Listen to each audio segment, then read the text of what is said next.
Kwa jina naitwa Thaba Masiku Juma, ni mwanafunzi wa Chuo Kikuu cha Taifa cha Zanzibar SUZA. Kongamano la leo lilikuwa likihusu masuala ya kigoda cha Karume, lakini pia ni kongamano la kitaaluma pamoja na mambo ya kidigitali. Kiupande wangu nimejifunza mengi kutokana na kongamano hili. Watu wamemuelezea jinsi rais wa kwanza wa Zanzibar, the way alivyokuwa practice katika uongozi wake, jinsi alivyokuwa akiishi vizuri na viongozi wengine, lakini pia kudumisha amani katika jamii na pia kuwa karibu na watu ambao wenye walikuwa hawezi kuongea, voice of voiceless, ambao hawezi kusemea serikali direct moja kwa moja.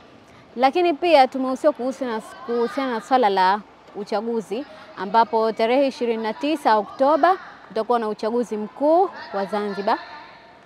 Kwa hiyo tumehusiwa vijana kwenda kushiriki salama na amani, kwenda kutiki, kumpigia kura Dr. Hussein Ali Mwinyi ili kuendelea kuingarisha Zanzibar katika nyanja tofauti, nyanja ya elimu, masuala ya hospitali, masuala kadhalika.